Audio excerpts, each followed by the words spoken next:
Sandy. Pearsall, Sandy, rain. You know, that's going to be one of those cutoffs, Joe. I'll show you the future radar, but you know, south and southwest of here could be out of luck. Could be out of luck.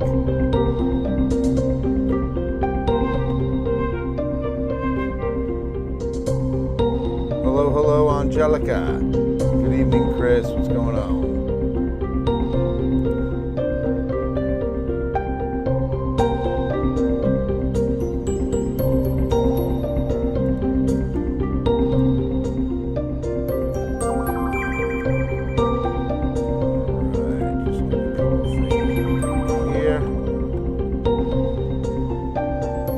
Good evening. It is Tuesday night. Bill Taylor, KENS 5 Digital Center on quite a night. We've got a cold front coming in. It's in West Texas now, but it will be here overnight. And we're expecting a pretty strong line of showers and thunderstorms to develop. Could even see some of these storms isolated and severe. There's a slight to marginal chance. Remember, the marginal on the scale is less than slight. And that's what San Antonio has, a less than slight, 1 out of 5 chance. I'll show you that. But the Texas Hill Country definitely has a 2 out of 5, which is a slight chance. And it would mainly be hail, more than likely even than hail is damaging winds. That's going to be the highest threat, damaging winds out of all. Hey, Chad, how are you? What up, Danny? The video feed, not sure where the video feed is. I don't know what that means, but either way, take a look now at what we've got on the radar screen. Uh-oh, that's not the radar screen. Why is that being fed in there? All right, not sure why you're seeing that. Okay. You see that, David? Yeah, that's okay, that's weird. So I don't know why that's routed into where I usually see the weather computer. But our good friend David's going to be checking on that momentarily. Thank you, sir. Yeah. Okay, so anyway, Gavin, how are you, sir? I know, right, James? I mean, it's a very slight chance and less than slight chance, okay? So we're on the southern reach of where this could materialize. In other words, we could see it and should see it in North Texas tomorrow morning. Thank you, sir. There it is. Is that what we need? Yes, sir. And we've already got the severe thunderstorm watch in effect until 3 a.m., okay? And that's going to be for San Angelo, and you can see the counties that are affected there, and that's north of the Hill Country. Call that kind of the big country, where you see Sonora and Junction as the southernmost reach, okay? And by the way, that's, is that on there? Oh, that's that. Okay, never mind. There was a earthquake out in West Texas today. You see that red dot that just showed up? That's where an earthquake occurred. Anything on that, David? West of San Angelo earthquake? I've definitely got it on here. I saw Clark Finney post about it. Yeah, 3.4,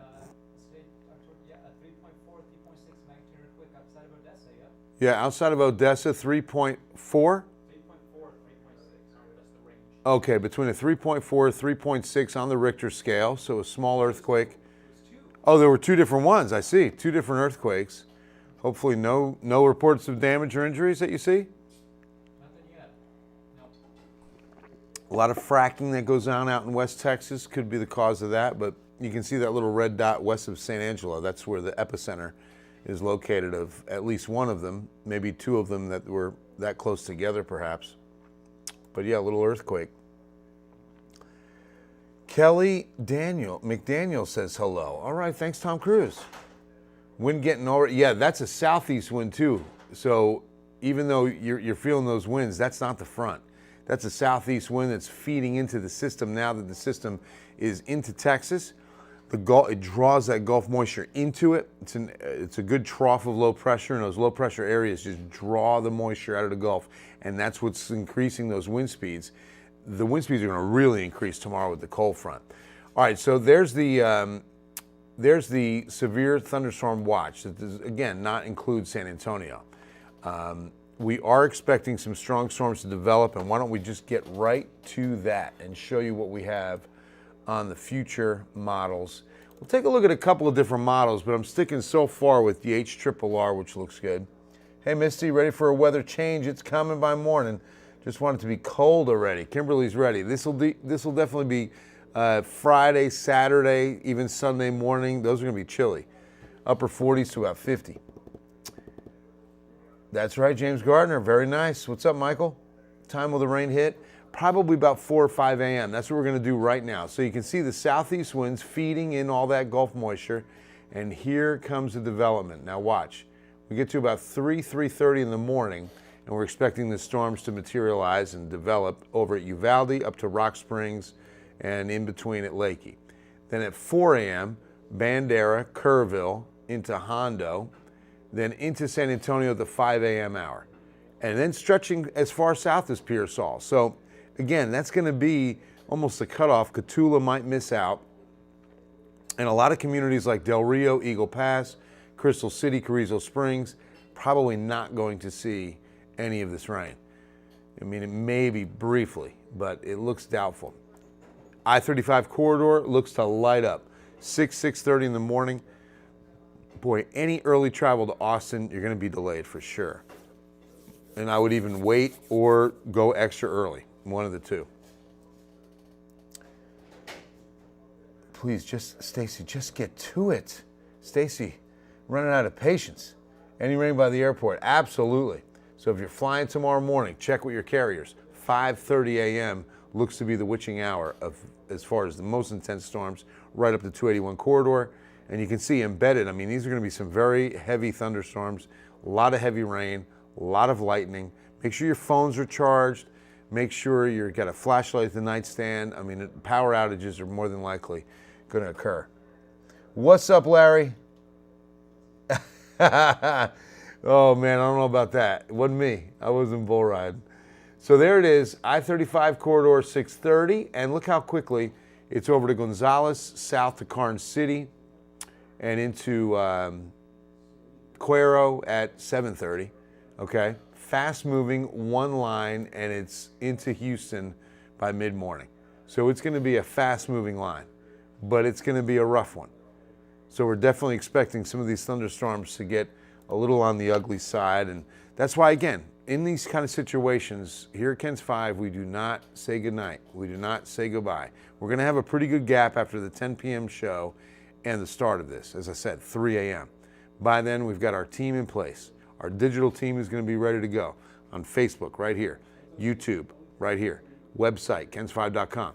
We'll also be on the air. Of course, our show starts at 4:30, but these kind of storms will have Paul Morales on the air sooner and right here on our Facebook Live sooner, so that we can keep you ahead of these storms. We do not say goodbye in moments like this at KENS 5, okay? We get the entire team in place, and so that even if it doesn't happen, we're in place, but if it does, we'll keep you ahead of these storms and make sure you and your family and your property are all safe.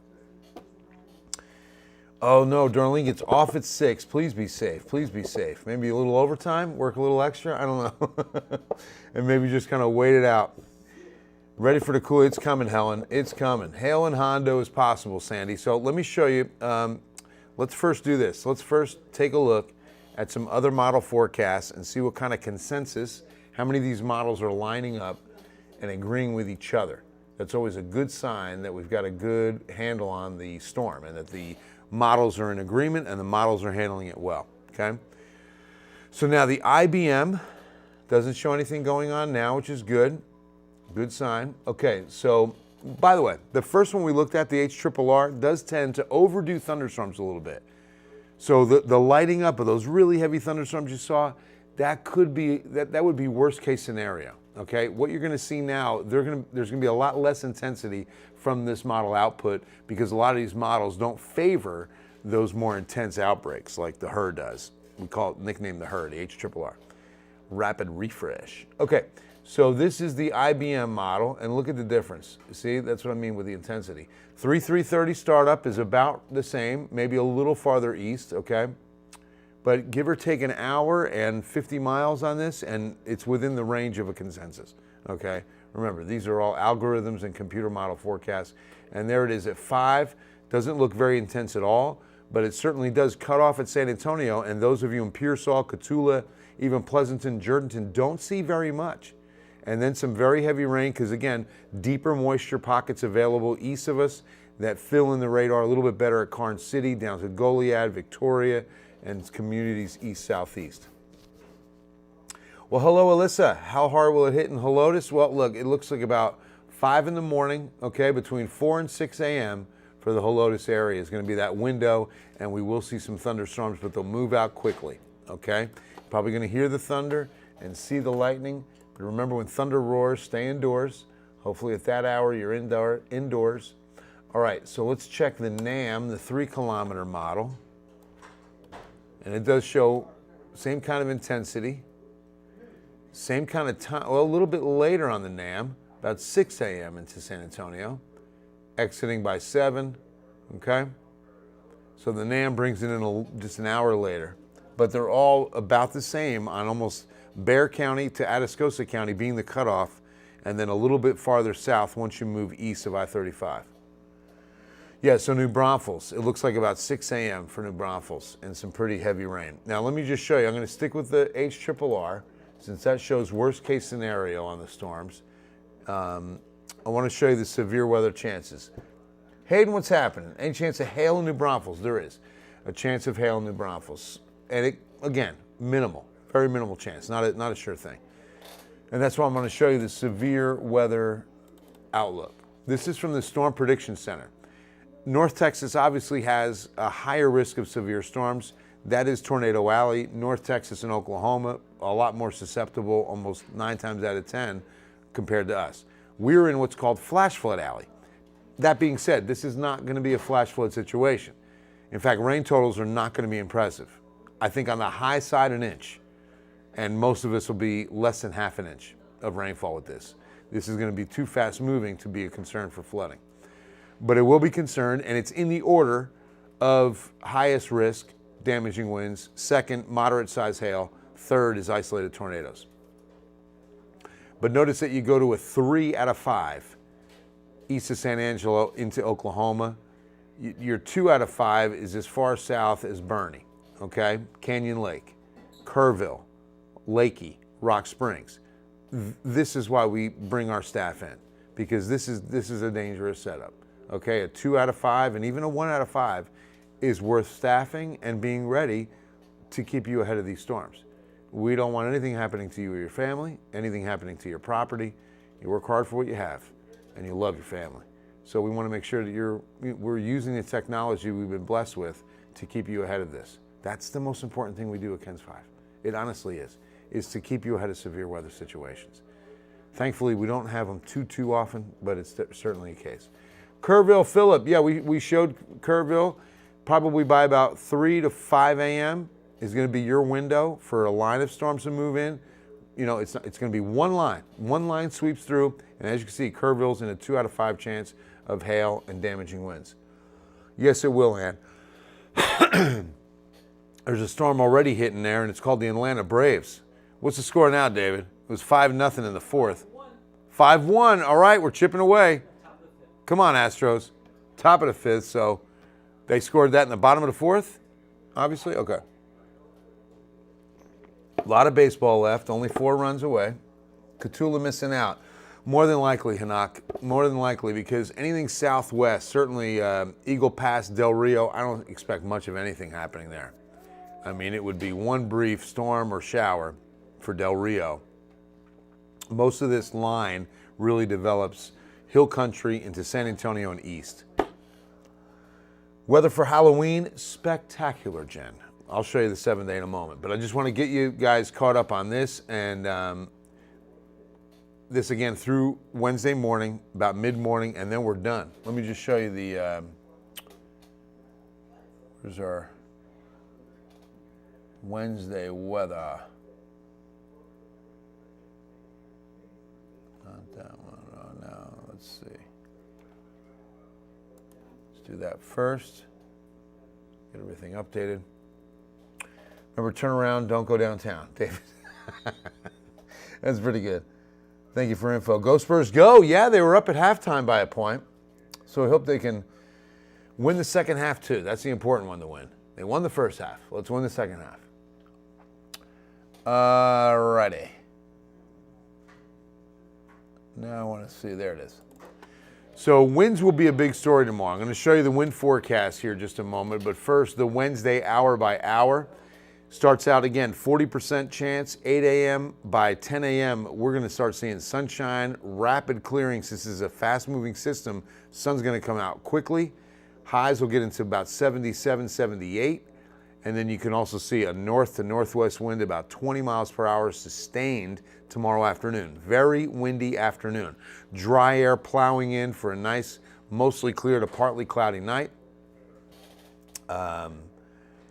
In fact, I'm going to change that to clear skies there for sure. Where's that going to be? Oh, we want that in all caps. I'll put an OK. Clear skies. 3, 2, clear skies. Winds. Okay, so by morning, we're going to see wind speeds really cranking up. Well, I mean, they're pretty gusty now. They're between 15 and 20 miles per hour now out of the southeast feeding into the system, right? Look at that. Now look, as we get into the mid-morning, there's 10, 11 a.m. We're up to 20 miles per hour sustained, okay? Sustained winds will be really blowing hard until midnight, till 7 p.m., let's say that. Now the wind gusts. This is very impressive. Forecasted wind gusts in the afternoon. Look at this at noon. 38 Del Rio, 36 Uvalde, Rock Springs, 39 is a tropical storm. So tropical storm force winds, 30 San Antonio at 1 o'clock. Very strong winds. 27 at 6. And then we finally start, and these are the gusts, start calming down by this time tomorrow night. So very gusty, very windy Wednesday. Universal City, hi Barbara. Hope they do, John. Let's go Astros. Hey Charlotte, hush it on the snow business. We ain't got time for snow. Who's talking snow? There ain't no snow business. It's not. He said it would be perfect and cool that day. Yeah. Bill, you're awesome. Thanks, Gilda. Appreciate that. Oh yeah, got to show this. Then I'm going to show you the 7-day forecast. Oh, the humidity is going to be so nice and low. We'll drop to the 50s on dew points tomorrow, then 40s and even 30s, but that's off this scale. And it's going to be very pleasant weather heading into Halloween weekend. The final weekend of October, heading to the 11th month of 21. Can't believe it. La Vita, beautiful shot for tonight's 7-day forecast. So there you see 70% chance overnight, okay? 40% chance through mid-morning. And then we start clearing, and then we get real windy, 78 the high. 54 Thursday morning, closer to 50 Friday and Saturday mornings. Pair of 5s on Sunday morning for Halloween. I would imagine too, I mean, most trick-or-treating is going to be Saturday night. I'm going to be ready for trick-or-treaters Saturday night. But either way, it's going to be nice and cool for trick-or-treating. Really nice. The winds will die down. The temperatures will too. So out late Saturday night with Halloween festivities, I would definitely prepare for a chilly night. Shirts in Selma tonight. It'll definitely get some storm activity. East Bexar County by about 5, 6 a.m. You too, Sheila. Have a good one. Hey, Chris. Yeah, the cold front is tonight, Carol. And by Halloween, I mean, we're behind it with a beautiful fall weekend. It'll really warm up too by Saturday and Sunday. 83 to 84 is above average this time of year. Oh, okay, that's what I was thinking. There's a lot of talk about, I was so glad that somebody finally, I think I saw it on my essay today, about it expecting to be a warmer than average winter. Because there was all these, and that changed quickly, because I don't know who was saying it, and I think they were listening to the Farmer's Almanac about getting a repeat of last winter, of what happened in February happening again. That we're going to have another setup for another big Arctic outbreak, and you know, all the talk about another cold winter. I don't know where it was coming from. In fact, one of the meteorologists at the National Weather Service in New Braunfels emailed us all about the winter outlook and was like, I don't know who's saying this, but I'd really like to know who they are that are saying there's going to be a colder than average winter or a repeat of last winter. There's just nothing that says that. In fact, just the opposite. As we're in neutrality right now, when I say neutrality, that's in between El Nino and La Nina, neutral. And chances are we go into a La Nina for winter, okay? That's the prediction. So if that happens, La Nina means we have cooler water in the eastern equatorial Pacific, okay? Near the equator, the eastern Pacific, cooler than average water, okay? When that happens, that leads to a warmer and drier southern United States winter. That's exactly what happens. It also helps fuel a little more severe weather in the winter months across the Gulf Coast. So that's something else that we have to watch for, okay? It certainly doesn't lean towards a colder than average winter. I mean, just on average. Again, all that being said, we still have to play it out. Those are, macro climate predictions. Those are big picture predictions of trends. It doesn't mean that it's for sure. I mean, last winter was a La Nina as well, okay? So it can always happen. But for what happened last February, that's hopefully a once-in-a-lifetime event. I mean, that was very rare. On Halloween. Can't move a holiday just because you want to. Halloween's on Sunday. There it goes. All right, Sarita. Love it. Probably around 5:45, 6. Good blast of storms. Yeah, Sunday trick-or-treating. Yeah, so I think it'll actually be a little bit warmer for trick-or-treating on Sunday night than Monday or Saturday night.